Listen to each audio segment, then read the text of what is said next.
Well, hey guys, welcome to version 2, still in progress, of the butt kicker mounts. Now these are on my Valencia Tuscany seats, but this really does apply to virtually all seats out there.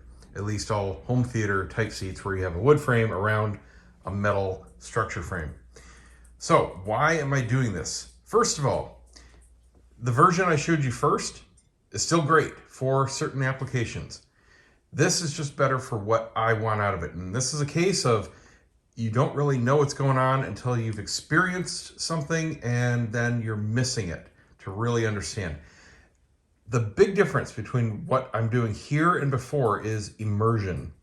And that's simply because, yes, the mount to the seat cushion frame was more intense. And if you're just using, say, a single small fairly weak transducer and you simply need everything you can out of it, absolutely mount that way. That is going to be your best bet to wring everything you can out of that unit. But if you're like me and you've got the headroom, I've got two fairly large mini transducers, but for the small size units, that's certainly on the large size. I have plenty of headroom, so I don't need to wring everything I can out of the units. What I noticed was a lack of immersion compared to this way. So let me illustrate this way. I went over to my friend Josh's the other day, and he built himself this awesome virtual reality sim racer. It's an all metal frame, real car seat, one of those, $2,000 steering wheel setups, real shifters, real brakes and pedals. Everything is just real racing automotive grade. And he has everything transducerized. The steering wheel, the pedals, and butt kicker right on the frame. So I'm in the middle of running around, just playing around and experiencing it. And he's like, so what do you think about the butt kicker? And the main one is right under the seat. And I said, to be honest, I can't really even notice it. Everything I'm feeling is through my hands and through my arms, just like a real car. He's like, all right, let me turn it off. So he turns it off, and it's like I'm just pulled out of the world. So much of what I was feeling was from that butt kicker going through the frame into the steering wheel. It was just really amazing. So again, it was one of those things where you don't know what you have until it's gone. And that's what happened here. So with the previous setup, it is more intense. You get more out of the unit, but it's more localized to just the seating position. Yes, you get it great on your legs and your butt and your back, but not as much on your arms and hands. And I watch movies with my hands on the armrest, with my arms on the armrest. And mounting it this way, you get a nice equal distribution. It really does hit every part of your body, not only what you're sitting on, but your arms and your hands. So much so that during something like Mad Max Fury Road, there's so much LFE that when the scenes stop, with a lot of it, my fingers are tingling like I've been holding a power tool too long. And I'm just getting this tingling sensation after the bass is done. So it really does transmit well throughout the device. And that immersion is super important to the effect, at least to me. So that's why I'm going back to this. Now this is I'll say a deviation from previous versions that I've done. These are pretty simple, and I'll show you dimensions in a minute. But we've just got wood blocks, and again, this is 3/4 MDF, works great for this kind of application. And you can see I've used these for a bunch of different projects and different applications and been experimenting. But these are just sitting here.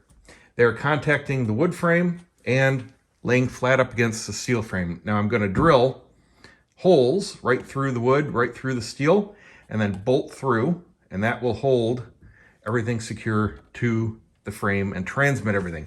The butt kickers are mounted just down near the bottom, just off the frame. They're not touching. Modifications to the seat itself, very minimal. If you don't have this particular model, it's going to be very similar. The only thing you're going to have to watch out for is obvious clearances. So we've got plenty of clearance from the top of the butt kickers to the mechanism inside. There's plenty of room there. That's not an issue. This is in the upright position, of course. And this extends down and forward in the reclined position, giving you even more room. The only things I had to do was cut the Velcro strip here because every millimeter of space counts. On some seats, you could press this directly against the Velcro and not be a big deal. But the problem here is distance between the feet and the floor. You can see there isn't much. And what you end up with are the fasteners sticking out of this thing, not giving you a whole lot of clearance. And if I had built them the same as even my last version here, they stick out too far and those bolts will hit your floor. Ask me how I know. So we had to make this as shallow as possible. You could probably use 1/2 inch MDF and be okay, but this 3/4 worked just by flipping my bolts around so the screw heads stick out and not any of the nuts and bolt, and that will be fine. I'll do the same down here with the head on the outside, and that'll have plenty of room for the feet to ride above. And then take out any staples that happen to be sticking out. If they're still in there flat, you can leave them. They're holding on this felt. Now this piece of wood is not structural. It is not hardwood. It's probably a plywood.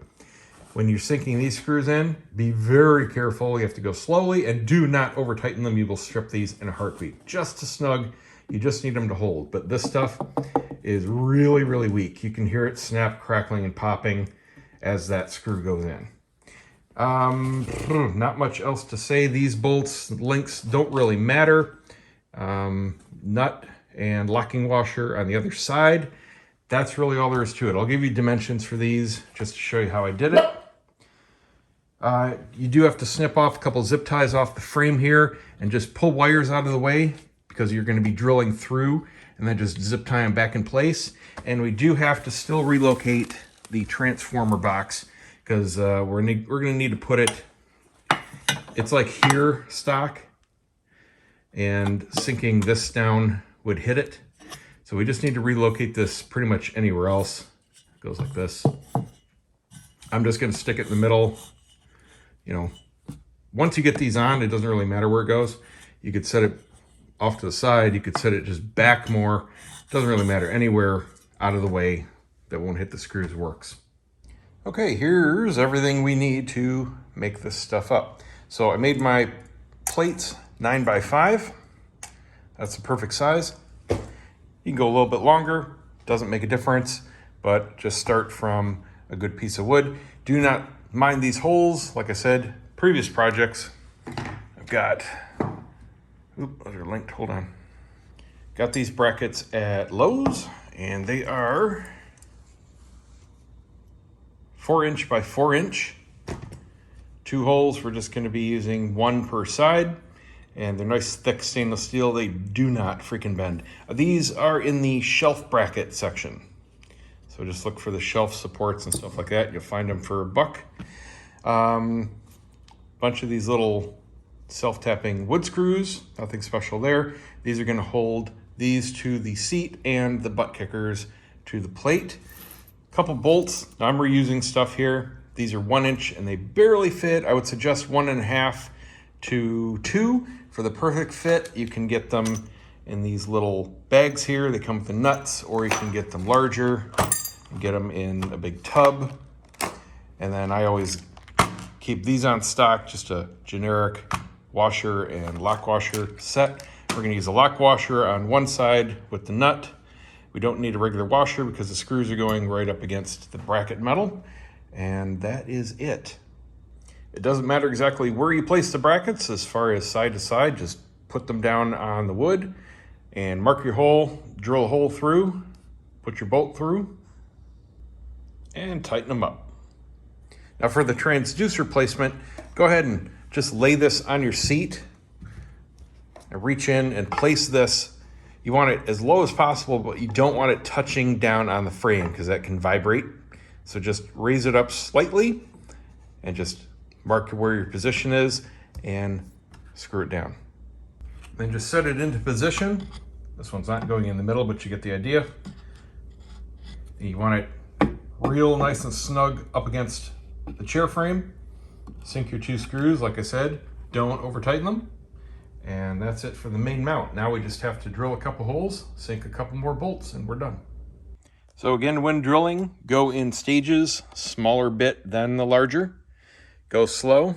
Doesn't really matter exactly where you sink your hole. Just make sure that you're not too close to the L side so that you can spin your nut on the underside. I'm just going to sink it somewhere in the middle and somewhere near the middle horizontally. You just make sure that there's nothing on the other side. Got my cable out of the way, and then when I'm done, I'll just zip tie this back in place. I'll do the same over here. Put on your bolts, washers, lock washers, and nuts.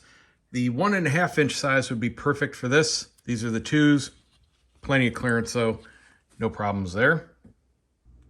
Then zip tie your cables up out of the way, and Bob's your uncle. All set. Enjoy, guys. Hope it helps.